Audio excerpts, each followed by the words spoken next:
Sungguh anugerah Tuhan yang luar biasa.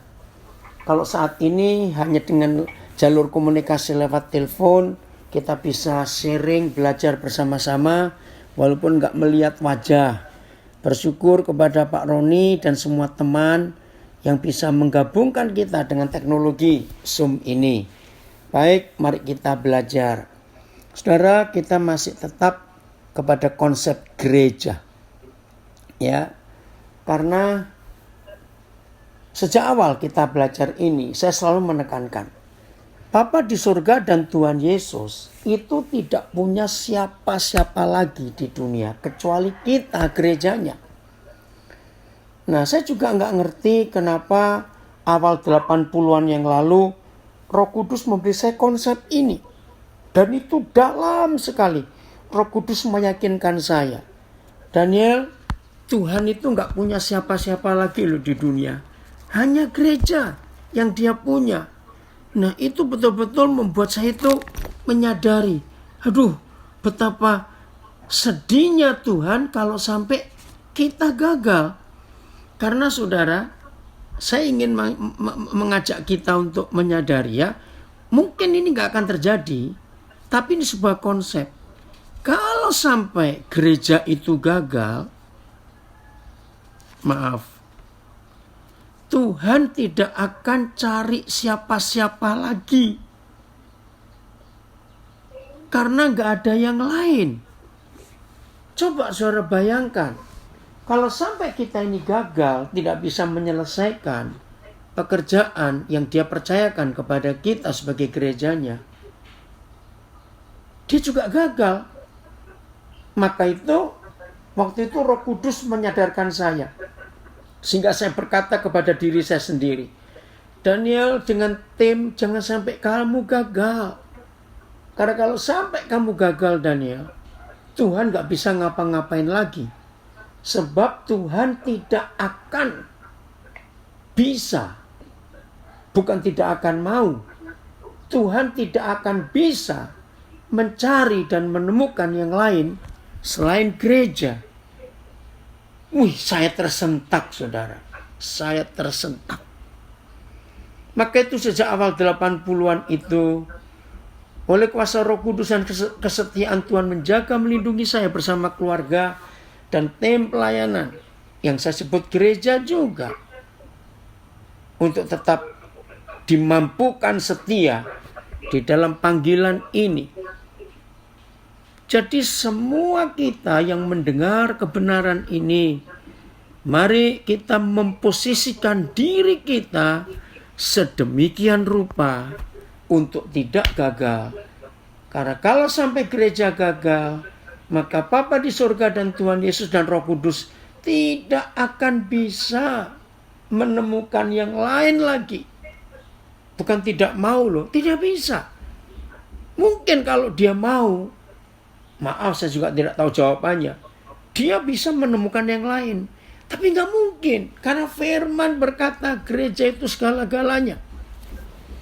Masih ingat dalam pembahasan kita sejak awal, kitab Yesaya adalah kitab yang paling hebat. Tidak ada nabi lain di seluruh perjanjian lama yang pernah menubuatkan hidup Yesus dari sejak kehamilan oleh Roh Kudus, terus sampai kelahirannya, sampai pelayanannya, sampai penderitaannya, sampai kematiannya, sampai penyalipannya, sampai kebangkitannya, sampai naik ke surga. Itu semua ada di kitab Yesaya. Nah, sekarang kita akan buka Yesaya 62. Bagaimana kalau gereja ini tidak berhasil? Dan apa yang diperjuangkan Bapa di surga untuk kita sebagai gerejanya?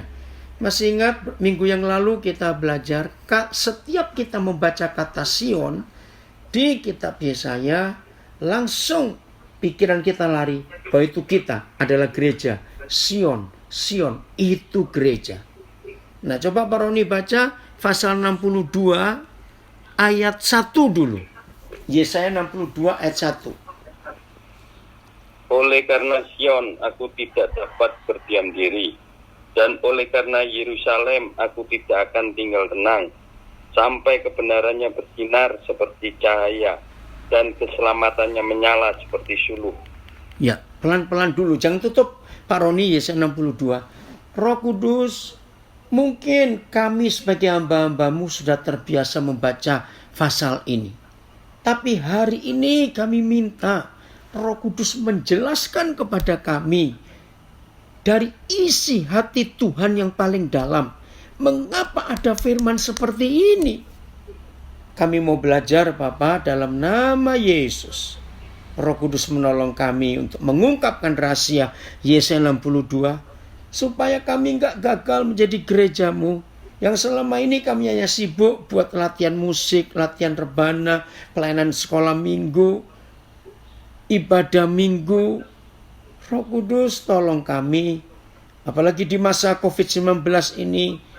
Kalau lusa itu tetap nggak bisa ada ibadah, maka sudah 8 minggu 2 bulan seluruh gereja di dunia, bahkan agama-agama apa saja, tidak bisa membuat ritual ibadah dan keagamaan mereka. Dan kami mau belajar untuk mengerti hati Tuhan dalam nama Yesus.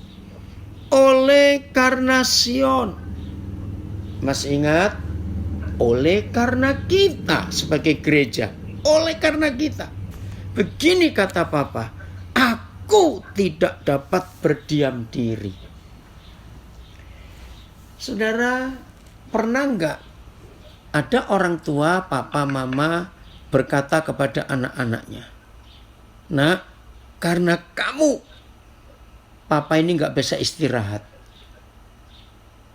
Sama enggak dengan ayat 1 pasal 62? Oleh karena gereja, oleh karena kamu, aku tidak dapat berdiam diri. Aku gak bisa santai gara-gara kamu. Ada apa? Siapa gereja ini? Sehingga Tuhan itu berkata, karena kamu. Aku gak bisa berdiam diri. Aku gak bisa santai. Aku gak bisa stop. Dan oleh karena Yerusalem. Sama. Sion dan Yerusalem itu seperti dua sisi koin mata uang yang gak bisa dipisahkan. Maka itu di hari apa kita belajar ilustrasi.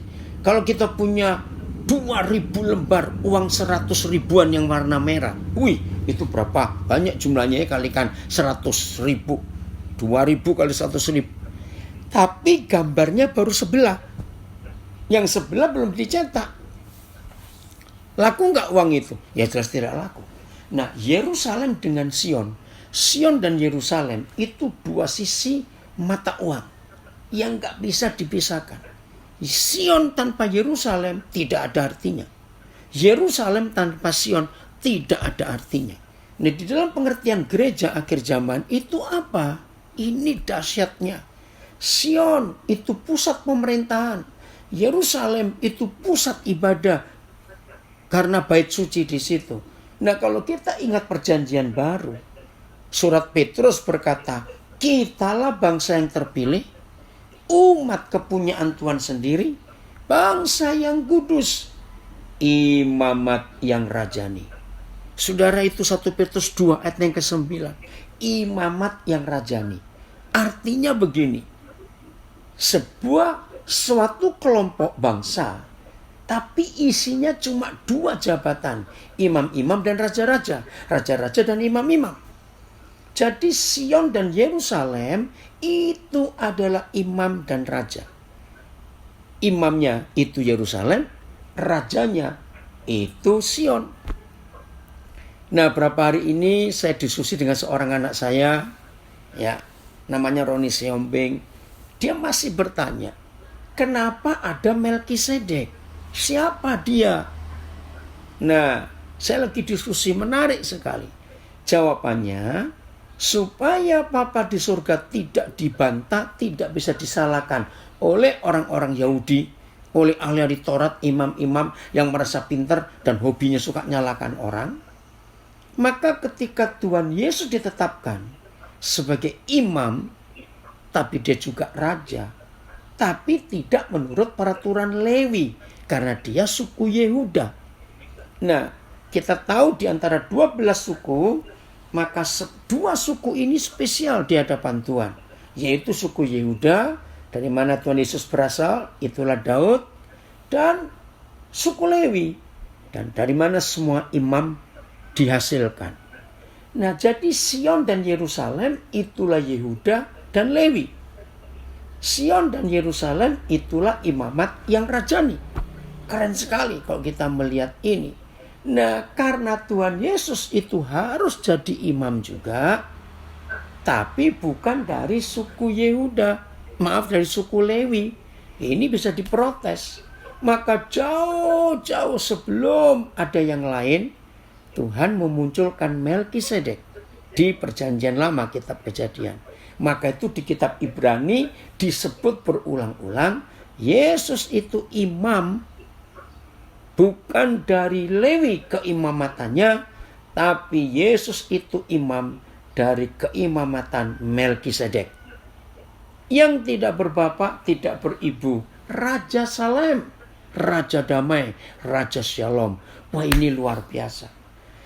Nah, gereja kalau tidak mewakili dua suku ini, yaitu suku Yehuda dan suku Lewi, maka gereja tidak punya power, tidak punya kuasa, tidak punya otoritas, tidak punya wibawa, tidak punya kekuatan apa-apa. Seperti Yesus sering katakan, kalau garam itu tidak asin, maka kerjaannya cuma satu, diinjak-injak orang. Kalau disebut terang tapi gak ada terangnya, apaan itu? Jadi saudara, kita ini menggenapi Perjanjian Lama, suku Yehuda dan suku Lewi di dalam hidup kita yang menyebut diri gereja. Kita punya otoritas raja, kita punya otoritas imam. Dan diringkas di 1 Petrus 2 ayat yang ke-9, imamat yang rajani. Ingat hari Rabu kemarin kita belajar tentang raja. Nah, ini dua-dua harus berjalan dengan baik. Nah, untuk Sion dan Yerusalem ini seru, saudara. Papa di surga nggak bisa santai, nggak bisa berdiam diri demi Sion dan Yerusalem, demi keimamatan Lewi, dan demi keyehudaan raja. Kita dipersiapkan oleh Tuhan begitu rupa sampai Sion dan Yerusalem itu menjadi jawaban bagi bangsa-bangsa. Nah, inilah kita, gerejanya. Begitu saya ulang-ulang, Tuhan itu tidak bisa diam, tidak bisa santai, karena dia nggak punya siapa-siapa lagi. Yang dia punya cuma kita, gerejanya. Maka itu kembali ayat 1 saya ulangi. Oleh karena Sion, kaum Yehuda, raja-raja, aku tidak dapat berdiam diri. Dan oleh karena Yerusalem, para imam di Bukit Moria, aku tidak akan tinggal tenang. Nah, coba Pak Roni baca kalimat berikut, masih ayat 1. Ada kata apa? Kata pertamanya. Sampai kebenaran. Nah, stop dulu. Kata pertama, sampai. Saudara, apa arti kata sampai? Sebuah pembatasan. Sampai kapan Tuhan itu bisa santai? Sampai kapan Tuhan itu nggak panik, nggak sibuk, nggak serius untuk Sion dan Yerusalem? Sampai kapan? Ternyata ada batas waktunya. Jadi sebelum kata sampai ini terjadi, maka sampai detik ini Bapa di surga, Tuhan Yesus dan Roh Kudus nggak bisa diam, nggak bisa santai. Tuhan masih nggak bisa berdiam diri. Tuhan masih nggak bisa tinggal tenang. Sampai. Nah, baca Pak Roni, sampai kapan? Sampai kebenarannya bersinar seperti cahaya. Terus? Dan keselamatannya menyala seperti suluh. Saudara bayangkan. Jadi gereja itu harus bersinar seperti cahaya. Apanya? Kebenarannya. Dan gereja harus keselamatannya menyala seperti suluh. Masih ingat Yesaya 49 ayat 6 yang awal pertama kita belajar, kita bahas? Yesus, awas kamu. Yesaya 49 ayat 6. Kalau kamu sudah sampai di dunia nanti, tapi pelayananmu hanya untuk ngurus suku-suku Yakub dan untuk menegakkan suku-suku Israel masih terpelihara, bagiku pelayananmu terlalu sedikit. Karena aku telah menetapkan kamu untuk pergi ke bangsa-bangsa sampai ke ujung bumi, supaya keselamatanku dan terangku sampai kepada mereka. Masih ingat itu? Yesaya 49 ayat yang ke-6. Nah ini kita diteguhkan lagi lewat Yesaya 62 ayat 1. Jadi harapan Tuhan pada gereja itu, maaf ya saudara, maaf. Harapan Tuhan kepada gereja bukan cuma untuk kita buat ibadah minggu, ibadah tengah minggu, ibadah keluarga, ibadah penghiburan, dan sejenisnya. Tidak. Sampai kebenaran gereja Sion dan Yerusalem bersinar seperti cahaya. Sampai keselamatan yang Tuhan nyatakan itu menyala seperti sulur. Supaya terang ini sampai kemana-mana, keselamatan sampai kemana-mana, keadilan sampai kemana-mana. Jadi Tuhan gak bisa santai, saudara. Maka itu kalau, maaf, kalau saya melihat ada hamba-hamba Tuhan bisa santai. Aduh, berarti hamba Tuhan itu gak tahu hati Tuhan yang sedang bergelora sampai hari ini. Lagi sekali, karena Tuhan gak punya siapa-siapa, Dia hanya punya gereja. Masih ingat Yesaya 2 yang kita bahas?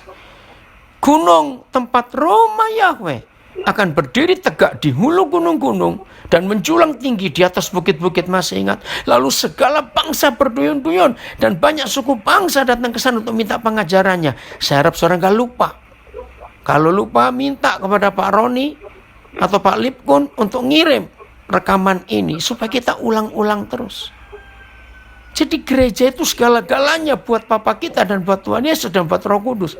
Jangan paksa dia untuk cari yang lain. Kita jahat kalau kita paksa dia untuk cari pengganti gereja. Tidak bisa. Gereja itu segala-galanya yang dia punya. Nggak ada yang lain lagi. Sion dan Yerusalem. Ingat itu. Ayat 2 Pak Roni bacakan. Masih Yesaya 62. Nah stop dulu. Ini cara kita belajar per kata, per tanda baca. Perhatikan. Tadi kata sampai. Sekarang kata pertama ayat 2. Maka. Kita tahu bukan dalam tata bahasa apa saja. Kalau ada kata maka. Artinya ini kesimpulannya. Ini kerinduannya. Maka itu kenapa Tuhan gak bisa diam. Gak bisa santai. Sampai. Dan begitu terjadi. Apa yang dia kerjakan di dalam keseriusannya, nggak bisa santai, nggak bisa rileks. Maka hasilnya, lanjut Pak Roni. Maka bangsa-bangsa akan melihat kebenaran. Nah stop dulu. Kembali kata bangsa-bangsa. Wow, dahsyat sekali. Maka itu gereja jangan menggembalakan hanya orang-orang itu saja dalam nama Yesus. Saya ulangi, jangan hanya mengembalakan orang itu saja dalam nama Tuhan Yesus. Maaf, saya punya kalimat yang tajam. Ya, kalau ada yang bersalah, berarti tersinggung dengan kalimat saya ini. Terpujilah Tuhan kalau ada yang tersinggung, berarti saudara mau bertobat. Tapi celakalah gereja kalau tersinggung terus marah-marah. Saya harap mengerti kalimat ini. Begini. Jangan kita mengembalakan yang orang-orang itu saja. Lalu tunggu satu persatu mati kita kuburkan. Lalu menunggu anaknya cucunya besar jadi anggota gereja kita lagi. Celakalah gereja yang seperti itu. Tidak ada pertumbuhan jemaat kecuali dari anak anggota jemaat sendiri. Pedas kata ini. Tapi kita harus akui. Kalau gereja kita bertambah anggota hanya karena jemaat yang melahirkan dan punya cucu, maaf saudara, itu enggak berkenan di hadapan Tuhan. Sebab konsep gereja targetnya adalah segala bangsa dan bukan untuk dikristenkan. Bukan. Ini unik. Berapa hari ini saudara setelah Didik Kempot meninggal, kan jadi pembicaraan besar. Ini tadi saya baru baca tulisan Bambang Nursena. Saya kagum pada Bambang Nursena. Dia bahas betul. Kenapa bangsa kita ini masih picik hanya konsep agama. Dari pihak yang muslim, wah seneng. Karena Didik Kempot mualaf tahun 97. Tapi dari pihak yang Katolik atau Kristen kecewa. Nah, bukan itu urusan kita. Tapi lihat dampaknya. Ayo, berapa jam sebelum dia meninggal? Ini keren loh saudara. Kapan gereja bisa buat ini? Tolong yang belum tahu, kiprahnya Didi Kempot. Beberapa jam, bukan sehari. Jadi malam ini, dia masih buat on air penggalangan dana buat COVID-19. Itu yang saya kagum. Saya nggak mempermasalahkan agamanya. Saya setuju dengan Bambang Nursena. Malam ini di rumahnya, dia pakai video, pakai HP-nya, dia buat on air nyanyi untuk mengumpulkan dana. Saudara catat, nggak sampai 5 jam terkumpul dana 7,5 miliar. Langsung dibagikan ke NU 22 miliar sekian, ke Muhammadiyah 2 miliar sekian, dibagikan lagi kemana-mana. Ya mungkin karena dia kelelahan dan terlalu semangat ya. Paginya meninggal. Tapi Indonesia akan mengenang dia. Baca juga viral di sosial media, ada sinden Amerika, bule, fasih bahasa Jawa, kromo inggil. Aduh, dia nyanyi Sewu Kuto. Bagus sekali, ikuti itu. Nah, gereja sudah jangan keluar-keluar masalah agama, masalah iman. Apa dampak kita kepada dunia? Jadi saya bangga. Bukan berarti saya menyetujui soal iman, bukan urusan saya. Tapi dampaknya itu. Hanya duduk di rumah pakai HP, dia bisa kumpulkan 7,5 miliar. Ayo jujur, gereja-gereja kaya, maaf. Uang saudara berapa banyak di bank. Bahkan di Indonesia ada gereja yang uangnya triliun di bank. Dipakai untuk apa? Kalau saudara pernah dengar kelompok Buddha Seji, luar biasa. Ini aliran Buddha yang paling hebat, didirikan oleh seorang biksuni dari Taiwan. Dunia mengakui Buddha Seji ini kiprahnya kepada bangsa-bangsa luar biasa. Maaf kalau ada yang nggak setuju, nggak apa-apa. Tapi kita harus mengakui apa kiprah kita. Kalau maka sampai Yesaya 62 ini, maka bangsa-bangsa akan melihat kebenaran kita. Bukan kebenaran Tuhan loh, ke huruf kecil M-nya. Lanjut Pak Roni, masih ayat 2. Dan semua raja akan melihat kemuliaan-Mu. Nah, setelah bangsa-bangsa, raja-raja, pejabat-pejabat, pemimpin-pemimpin negara kembali melihat kemuliaan-Mu. Mu-nya itu kita, gereja Tuhan. Bukan melihat kemuliaan Tuhan. Ini luar biasa. Kapan ini terjadi? Belum selesai, masih ayat 2 Pak Roni, lanjut. Dan orang akan menyebut Engkau dengan nama baru. Nah, stop dulu. Kapan kita dijuluki orang dengan nama baru, saudara? Kapan? Tahu arti kalimat ini? Arti kalimat ini adalah selama kita tidak punya kiprah yang baru di hadapan segala bangsa, maka orang gak akan noleh kepada kita, maka orang gak akan nyebut kita. Aduh saudara, Didi Kempot punya nama baru. Sebelum meninggal, dia meninggalkan warisan, walaupun uang, tapi 7,5 M untuk melawan COVID-19. Gak keluar-keluar, gak khotbah. Nah, selama hidup ada satu kata yang dipakai oleh Didi Kempot, ambyar. Artinya terurai. Ambyar, terurai. Nah, waktu saya merenungkan kata ambyar, bagi bahasa Jawa ya, artinya terurai. Saya ingat enggak lagu dalam gereja, kalau kita perjamuan, maukah engkau jadi anggur yang tercurah bagiku? Maukah engkau jadi roti yang terpecah bagiku? Nah, itulah kata ambyar. Anggur dicurahkan, ditumpahkan supaya orang menerima. Roti dipecahkan supaya orang menerima. Ambyar, terburai, terurai, tersembur, semburat. Widih, luar biasa. Nah, gereja itu harus dihancurkan dan dibagi-bagikan. Ini yang harus terjadi. Jadi setelah segala bangsa melihat kebenaran kita, raja-raja melihat kebenaran kita, maka orang akan menyebut kita gereja dengan nama baru. Lah nama baru ini terserah di daerah mana kita berkiprah. Wah, hebat sekali. Kapan gereja punya nama baru? Maaf, selama ini kita tidak menyatakan nama baru itu. Kenapa begitu? Oke. Coba beri tanda ya. Yesaya 62 karena belum selesai. Kita buka Markus 2. Ya. Markus 2. Yang kemarin-kemarin kita belajar Markus 2 kan ayat 1. Masih ingat saya ngomong rumah pendeta nggak boleh pakai satpam. Masih ingat ya? Karena Yesus ada di dalam rumah. Dan apa yang terjadi setelah itu? Akhir kisah Markus 2 ini heboh, saudara. Ya, Markus 2 ayat yang ke-12. Ya. Ayat 12 Pak Roni. Markus 2. Dan orang itu pun bangun, segera mengangkat tempat tidurnya, dan pergi keluar di hadapan orang-orang itu, sehingga mereka semua takjub, lalu memuliakan Allah. Nah, stop dulu. Ini stop. Saudara, lalu bukan si lumpuh loh. Orang-orang yang melihat si lumpuh ini berjalan. Lalu mereka mengucapkan sebuah kalimat.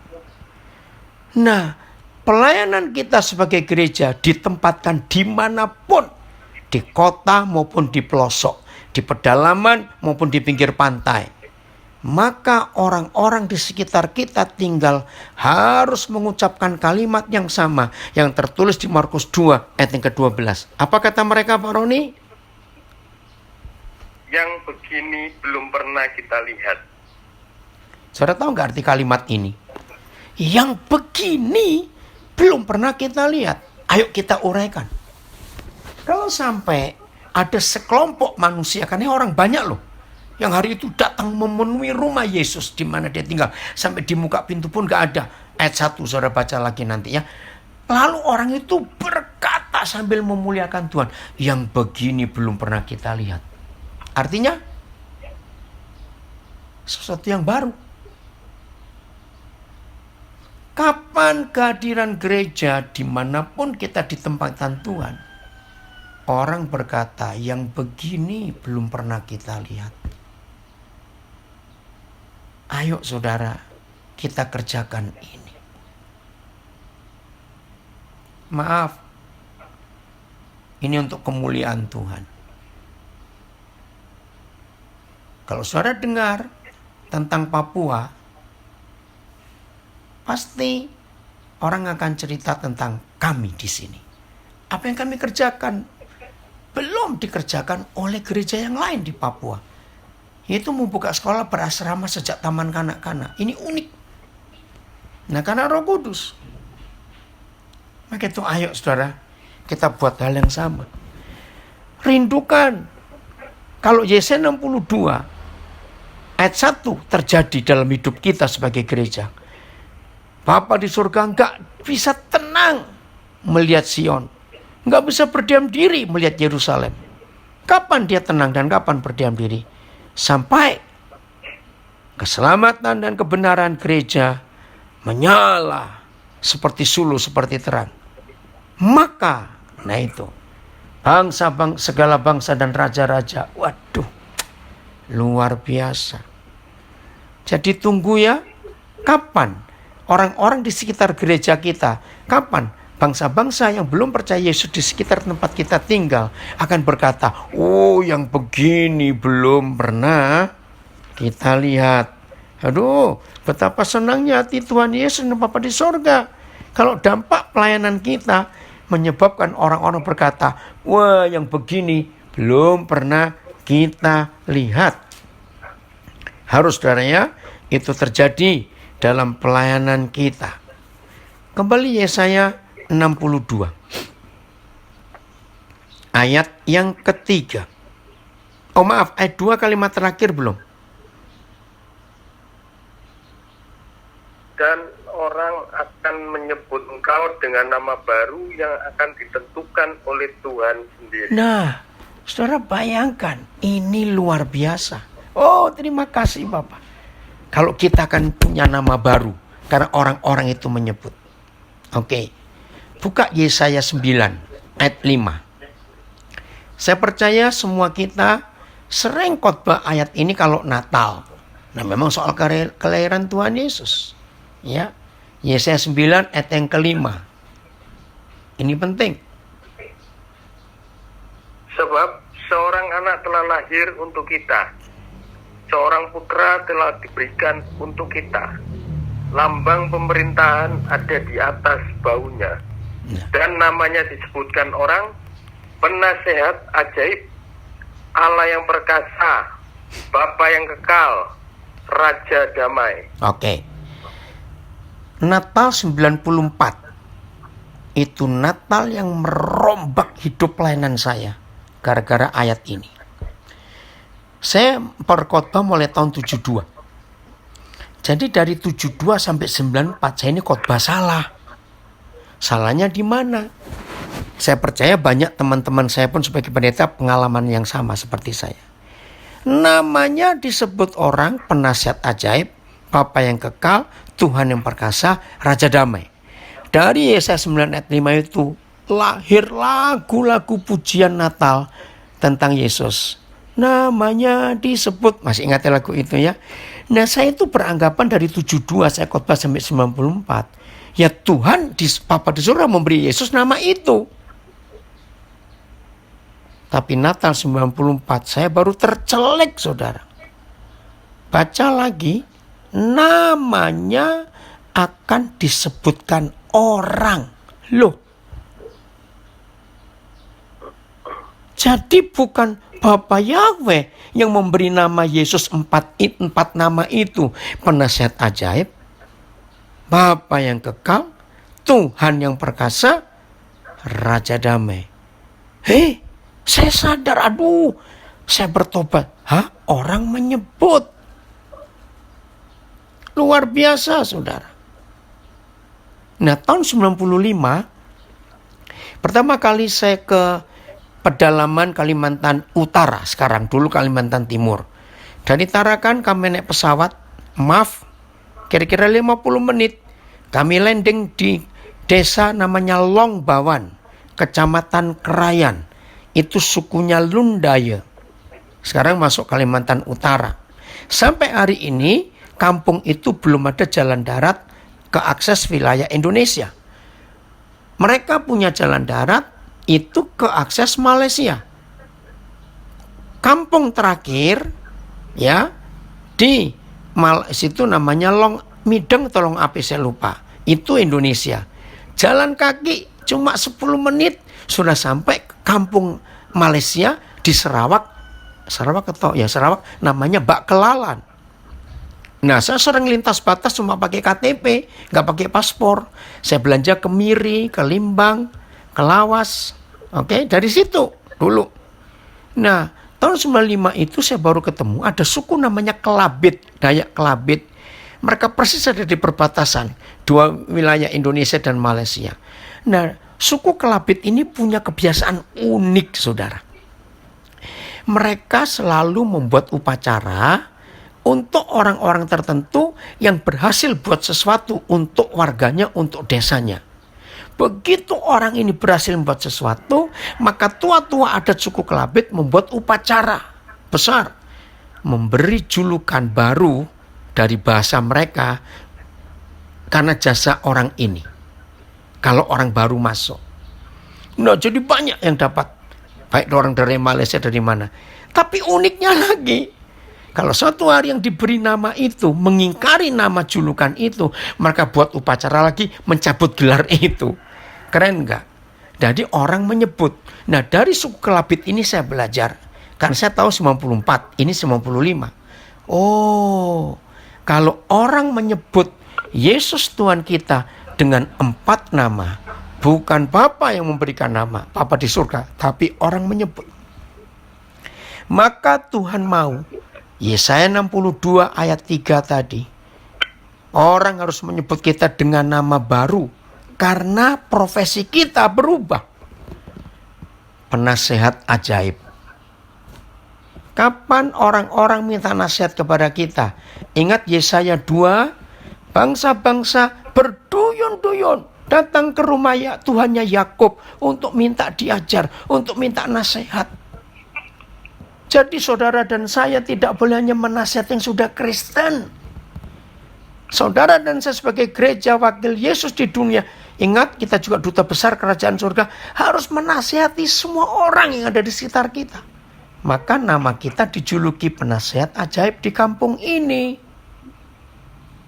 Yang kedua, orang menyebut kita, oh ini Tuhan yang kekal. Pelayanan kita menghadirkan Tuhan. Oh, yang ketiga orang menyebut, ini tukang berdamai, suka membawa damai. Ingat Matius 5 ayat 9? Satu-satunya ayat dalam seluruh Alkitab. Kapan, mengapa, di mana, kok bisa kita manusia berdosa disebut anak-anak Tuhan? Hanya ada satu ayat, itu Matius 5:9. Berbahagialah kamu yang membawa damai, sebab kamu akan disebut anak-anak Tuhan. Jadi kalau kita nggak dijuluki pembawa damai, tukang mendamaikan antar tetangga, antar masyarakat, maka kita belum layak disebut gereja. Nah, dengan ayat ini saya minta dalam nama Yesus kepada semua murid-murid Yesus dimanapun kita berada. Satu, jangan segan untuk dipilih jadi ketua RT. Karena ketua RT itu pelayanan Yesus, jadi gembala, rukun tetangga. Nggak digaji, tapi direpotin terus. Jangan takut kalau dipilih jadi ketua RW, rukun warga. Itu kesempatan kita mengembalakan. Ayo. Saudara, banyak gereja nggak mengerti pelayanan ketua RT, ketua RW. Itu mutlak, itu penting. Untuk kita dapat julukan baru. Kita dikenal, oh membawa damai, oh membawa damai. Masih ingat hamba Tuhan yang saya bawa tahun 70-an ke Ampel, ke Kabupaten Boyolali. Dia buka bengkel motor, lalu akhirnya banyak keluarga ditolong, sampai orang di desa menjuluki, oh ini bengkel motor dan bengkel keluarga. Wah, itu keren julukan, itu ada nama baru. Apa nama baru yang disebut oleh masyarakat di mana kita berada? Oh, ini luar biasa, saudara.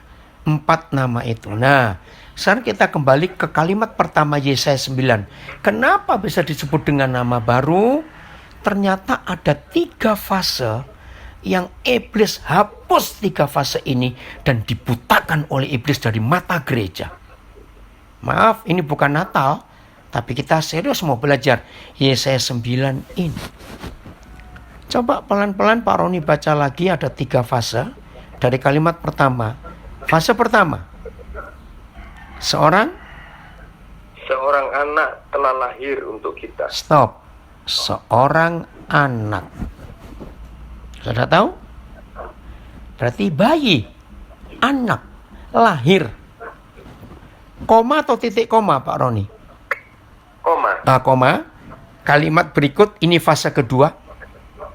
Seorang putra telah diberikan untuk kita. Nah, perhatikan.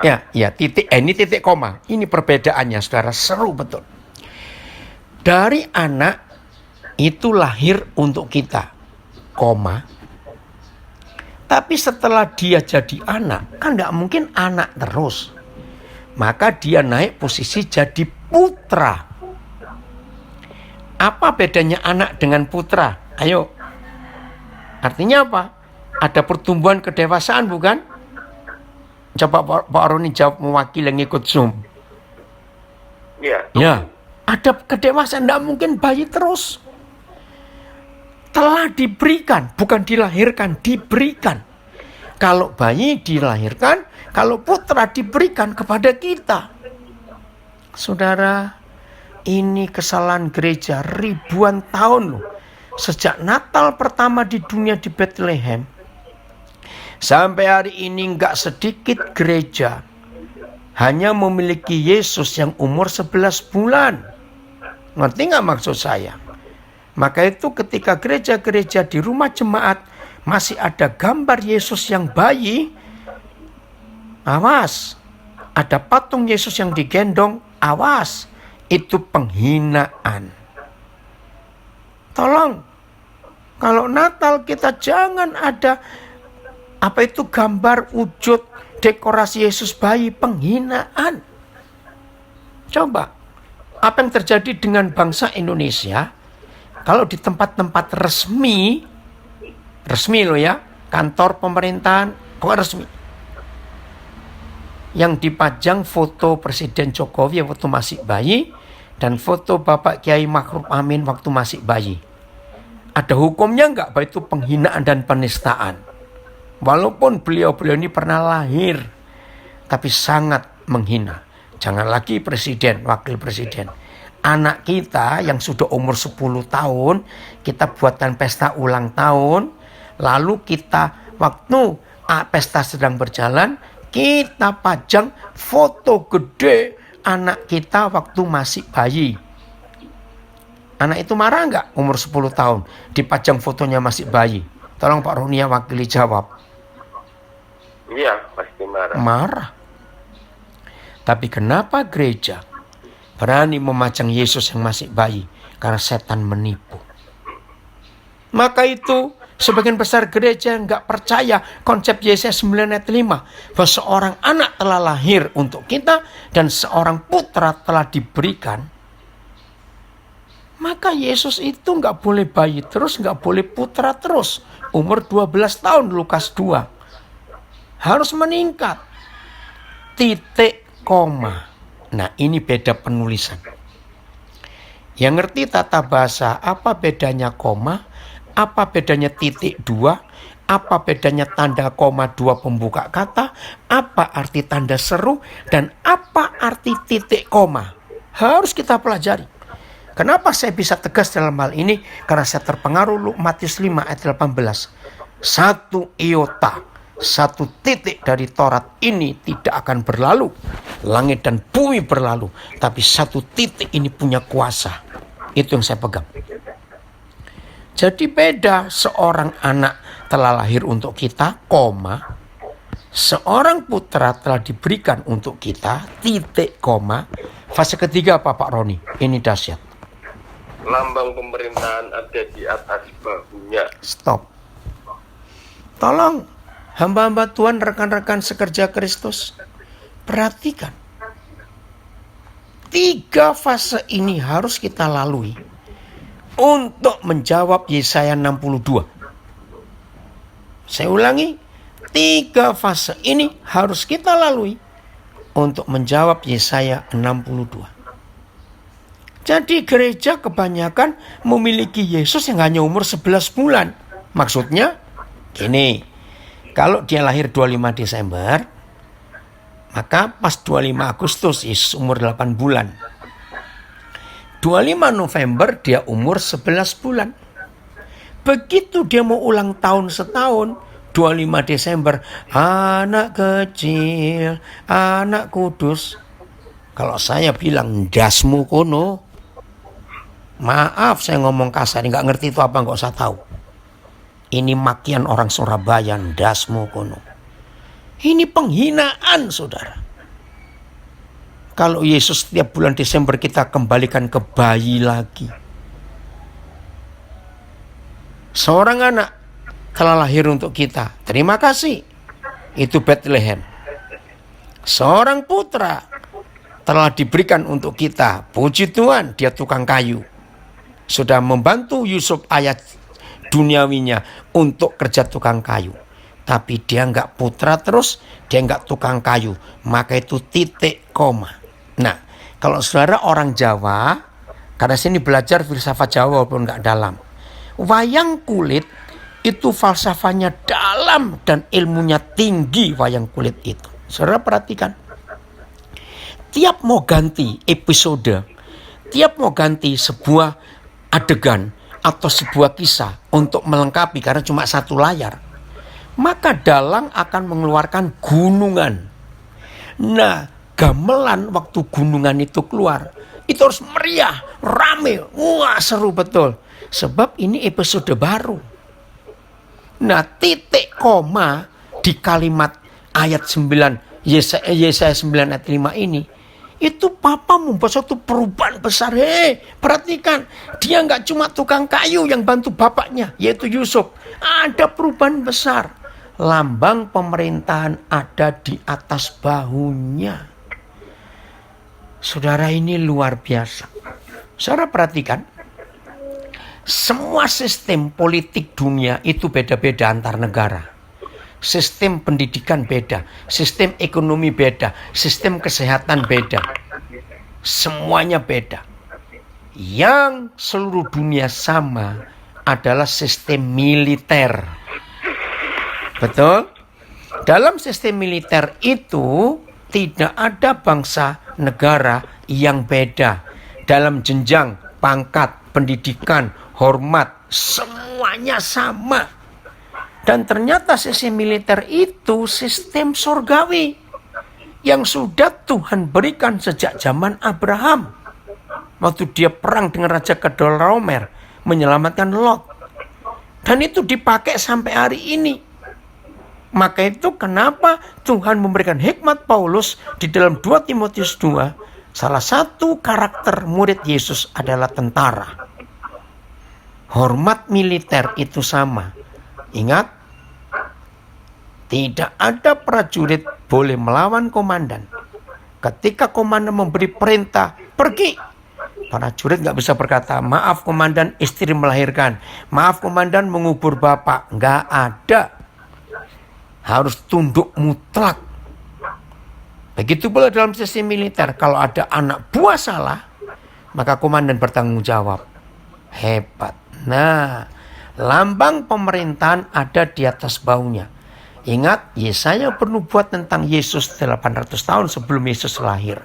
Berarti sejak tahun itu sudah ada sistem militer yang sama yang dimiliki oleh seluruh dunia.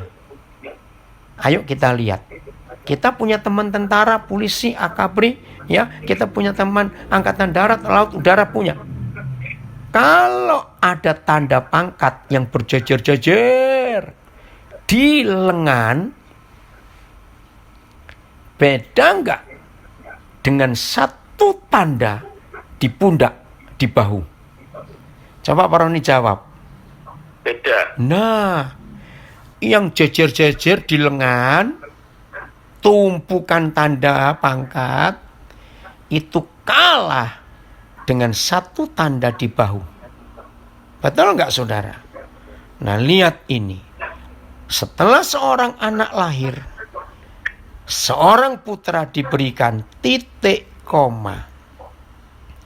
Inilah yang harus dunia tahu. Yesus bukan lagi bayi, bukan lagi tukang kayu, tapi dia raja segala raja. Lambang pemerintahan ada di atas bahunya. Setelah itu baru ada kalimat, orang menyebut dia dengan 4 nama baru. Saudara, kapan pelayanan kita akan tetangga-tetangga ucapkan, wow, yang begini belum pernah kita lihat. Silakan buat ibadah yang wah, yang mewah, yang ribet. Tapi kalau cuma itu yang kita buat dari tahun ke tahun. Saya orang Surabaya. Kalau ngeledek orang, halah, kamu buat itu sudah sejak zaman onta belum bungkuk. Maaf ya, orang Surabaya punya kalimat itu. Artinya apa? Itu sudah biasa. Tapi kalau bersama dengan Yesus Tuhan, yang lambang pemerintahan ada di atas baunya, maka yang dikerjakan gereja akan membuat orang, wow, yang begini belum pernah kita lihat. Kapan itu terjadi dalam hidup kita, saudara? Harus kita mulai sekarang ini. Dunia akan melihat Yesus lewat pelayanan kita. Dunia akan terkagum-kagum. Maka itu mari kita cari julukan apa yang orang lihat atas kita. Istilah baru apa yang muncul? Kan dikatakan di Yesaya 62 tadi, maka orang kan menyebut kamu dengan nama baru. Nama apa? Maka itu kalau kita cuma rutinitas mengerjakan pelayanan, maaf, orang gak akan tertarik, saudara, gak akan tertarik. Ayo kita berubah. Nah, ayo saya tunjukkan rahasia lagi. Ingat Bartimeus yang buta? Ya, ingat? Sayang waktu saya nggak bisa membaca, tapi saudara pasti tahu. Kalimat pertama di ayat yang dimulai perikop itu, Markus 10 ya. Ditulis begini. Ketika didengarnya itu rombongan Yesus orang Nazaret. Ada tuh ayat itu? Perhatikan kalimat ini. Ketika Bartimeus mendengar bahwa itu rombongan Yesus orang Nazaret, dia tahu. Karena dia buta, dia lihat, apa ribut-ribut. Apa ribut-ribut. Tahu-tahu dia, oh ini Yesus ini. Aku memang menunggu dia. Oh aku senang, Yesusku lewat di sini. Saya ulangi, ketika Bartimeus tahu bahwa itu rombongan Yesus orang Nazaret. Tolong nanti selesai sesi pertama ini, buka Alkitab. Lalu Markus menulis, begitu rombongan Yesus dekat dengan si buta, tiba-tiba teriakannya berubah. Kaget kalau saudara tahu. Dari mana saya dapat rahasia ini? Karena Roh Kudus memberitahukan. Begini teriakan Bartimeus, Yesus anak Daud, kasihanilah aku. Sadar nggak perbedaan ini? Bartimeus tahu Yesus itu orang Nazaret. Tapi aneh ketika berseru, kok Yesus anak Daud? Saya juga pertama baca, ya dari sekolah minggu, saya guru sekolah minggu, sudah hafal saya. Tapi ketika saya baca, Roh Kudus bukakan. Daniel, kamu perhatikan. Kalau dia tahu Yesus orang Nazaret, tapi kenapa waktu berseru nggak bilang Yesus orang Nazaret, tolong aku. Tapi waktu dia berseru, Yesus anak Daud, kasihanilah aku. Hari ini saya akan buka. Inilah arti Yesaya 9 ayat 5. Secara mata jasmani Bartimeus buta, tapi mata hati Bartimeus melek. Maaf, banyak di antara kita mata jasmani melek, tapi mata hati buta. Si buta jasmani, tapi mata hati melek. Yesus itu adalah anak Daud. Apa bedanya?